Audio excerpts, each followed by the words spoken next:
Night hood کی پیشکش کی، جسے آپ نے یہ کہتے ہوئے ٹھکرا دیا کہ میں صرف مسٹر جناح رہنے کو ترجیح دوں گا۔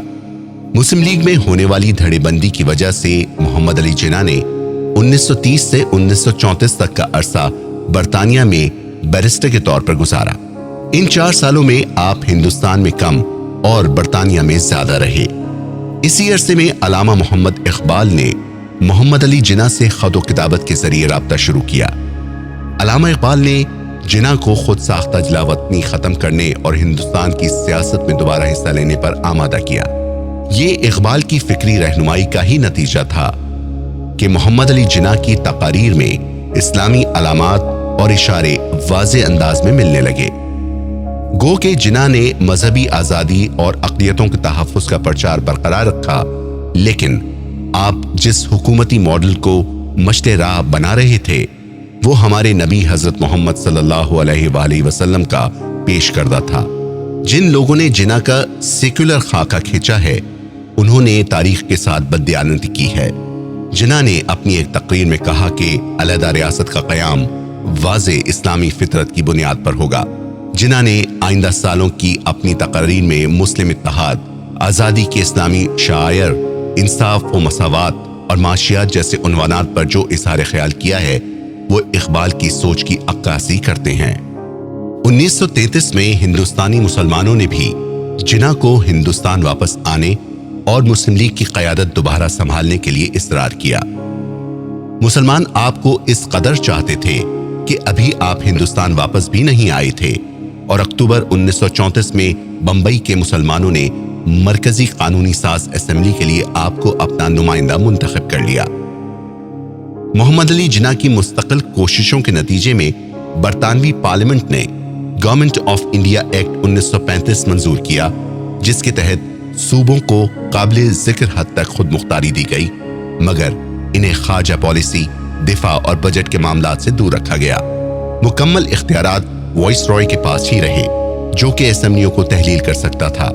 مسلم لیگ نے چاروں ناچار اس اسکیم کو قبول کر لیا، لیکن پارلیمنٹ کے کم اختیارات پر اپنے تحفظات کا اظہار کیا۔ 1937 کے انتخابات میں مسلم لیگ کی شکست کے بعد محمد علی جناح نے اگلے 2 سال تک مسلمانوں کو مسلم لیگ کا حامی بنانے کے لیے کام کیا۔ انہوں نے لیگ کی تنظیم نو کی اور ورکنگ کمیٹی کو اختیارات دیے۔ دسمبر 1939 تک لیاقت علی خان کے مطابق 30 لاکھ لوگوں نے مسلم لیگ کی ممبرشپ اختیار کی۔ ہندوستان میں جناح کی بڑھتی ہوئی مقبولیت دیکھتے ہوئے وائس رائے لارڈ لنگ لڈکو نے ان سے پوچھا کہ مسلمان ہند کی خواہش سے ہمیں آگاہ کیا جائے اور آپ اس بات کا اعتماد رکھیں کہ آپ کا جو بھی مطالبہ ہوگا ہم اس پر ضرور غور کریں گے۔ 6 فروری 1940 کو مسلم لیگ کی ورکنگ کمیٹی سے مشاورت کے بعد جناح نے وائس رائے کو بتایا کہ مسلم لیگ تقسیم چاہتی ہے اور وفاق کی زیر حکومت رہنا مسلمانوں کو ناقابل قبول ہے۔ 23 مارچ 1940 کو مسلم لیگ کے سیشن میں لاہور میں پاس ہونے والی قرارداد کی بنیاد بھی ورکنگ کمیٹی کے یہی نکات تھے جنہیں جناح نے وائس رائے کے سامنے رکھا تھا۔ 2 قومی نظریہ، مسلم اکثریتی صوبوں کا الحاق اور مکمل خود مختاری قرارداد لاہور کا متن تھے۔ اس قرارداد کے پاس ہونے کے بعد کئی موقعوں پر برطانوی حکومت نے اپنے ایجنٹوں کو محمد علی جناح کے پاس بھیجا اور اقتدار میں شراکت داری کی پیشکش کی، لیکن انہوں نے واشگاف انداز میں کہا پاکستان ہمارے لیے زندگی اور موت کا معاملہ ہے۔ دسمبر 1945 میں ہندوستان کی قانون ساز اسمبلی کے انتخابات میں مسلم لیگ نے مسلمانوں کے لیے مختص کی گئی ہر نشست پر کامیابی حاصل کی۔ جنوری 1946 کے صوبائی انتخابات میں لیگ نے مسلمانوں کے 75% ووٹ حاصل کیے۔ جناح کی سوانح عمری کے مصنف بولیتھو لکھتے ہیں کہ یہ جناح کا شاندار دور تھا۔ ان کی سخت مشکل سیاسی مہمات، ان کی پختہ عقائد اور دعوے بالآخر ثابت ہو گئے۔ اس موقع پر علامہ اقبال نے جناح اور غلام احمد پرویز کا آپس میں تعارف کروایا، جنہیں بعد ازاں جناح نے علیحدہ مسلم ریاست کے خیال کی ترویج کے لیے طلوع اسلام نامی رسالہ جاری کرنے کا کام سونپا۔ اس سے یہ ظاہر ہوتا ہے کہ جناح تمام اہم فیصلوں میں عوامی رائے ہموار کرنے اور اس کو مقدم رکھنے میں عمل پیرا تھے۔ 24 مارچ 1947 کو ہندوستان کے آخری وائس رائے لارڈ ماؤنٹ بیٹن نے جب دفتر سنبھالا تو اسے محمد علی جناح کے حوالے سے سخت تنبیہ کی گئی کہ اس ملک میں اب تک کوئی بھی جناح کے ذہن تک نہیں پہنچ سکا۔ 2 جون 1947 کو کئی ماہ تک جاری رہنے والی ملاقاتوں اور اجلاسوں کے بعد لارڈ ماؤنٹ بیٹن نے آخری پلان پیش کیا، جس کے تحت برطانیہ 2 ریاستوں کو اختیارات تفویض کرے گا۔ 3 جون کو ماؤنٹ بیٹن، نہرو، محمد علی جناح اور بلدیو سنگھ نے اس پلان کا باضابطہ اعلان ریڈیو کے ذریعے کیا۔ جناح نے اپنے خطاب کا اختتام پاکستان زندہ باد کے نعرے سے کیا، جو کہ اسکرپٹ میں شامل نہیں تھا۔ 7 اگست 1947 کو جناح اپنی ہمشیرہ فاطمہ جناح اور کچھ قریبی سٹاف ممبران کے ہمراہ دہلی سے کراچی پہنچے۔ 11 اگست 1947 کو انہوں نے کراچی میں قائم شدہ پاکستان کی دستور ساز اسمبلی سے خطاب میں کہا، آپ آزاد ہیں، آپ اپنے مندروں میں جانے کے لیے، اپنی مساجد میں جانے کے لیے اور ریاست پاکستان میں موجود کسی بھی عبادت گاہ میں جانے کے لیے۔ آپ کا تعلق خواہ کسی بھی مذہبی ذات سے ہو، ریاست کو اس میں کوئی دخل نہیں۔ 14 اگست کو پاکستان آزاد ہو گیا۔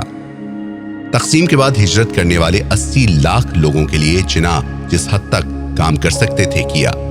70 برس کی عمر میں پھیپھڑوں میں تکلیف کے باوجود انہوں نے پورے پاکستان کے دورے کیے اور امداد کی فراہمی کی بذات خود نگرانی کی۔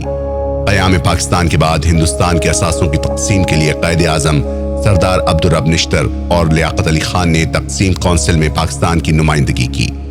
بھارت نے اس معاملے پر سست روی اور ہٹ دھرمی دکھائی اور پاکستان کو اس کے ذخائر حق سے محروم رکھا۔ خراب طبیعت کے باعث جون 1948 میں قائد اعظم کوئٹہ میں قیام پذیر تھے، لیکن یہاں بھی وہ چین سے نہ بیٹھے اور کمانڈ اینڈ اسٹاف کالج میں نوجوان افسروں سے خطاب میں فرمایا، آپ اور افواج پاکستان پاکستانی عوام کی جان، مال اور عزت کے رکھوالے ہیں۔ خطاب کے اس حصے میں بابا قوم کی نظر میں افواج پاکستان کے اہم ترین کردار کو سمجھنے میں مدد ملتی ہے۔ جولائی 1948 میں آپ زیارت ریزیڈنسی میں رہائش پذیر تھے کہ آپ کی طبیعت شدید خراب ہو گئی۔ طبی ٹیسٹ سے معلوم ہوا کہ آپ کو پھیپھڑوں کا سرطان ہو چکا تھا۔ حکومت پاکستان نے آپ کے علاج کے لیے کوئٹہ میں ہی معالجوں کو روانہ کیا۔ 9 ستمبر کو قائد اعظم کو نمونیا ہو گیا۔ ڈاکٹرز نے انہیں سخت ہدایت کی کہ وہ کراچی واپس آ جائیں، جس کے بعد جناح 11 ستمبر 1947 کی دوپہر کراچی آئے اور اسی دن آپ اس جہان فانی سے کوچ کر گئے۔ لیکن پاکستانی قوم کو یہ پیغام دے گئے کہ جہد مسلسل، ایمانداری اور نیک نیتی سے کام کیا جائے تو دنیا کی کوئی طاقت آپ کو اپنے مقصد کے حصول سے روک نہیں سکتی۔ ہمارے قائد میرا ریڈیو سما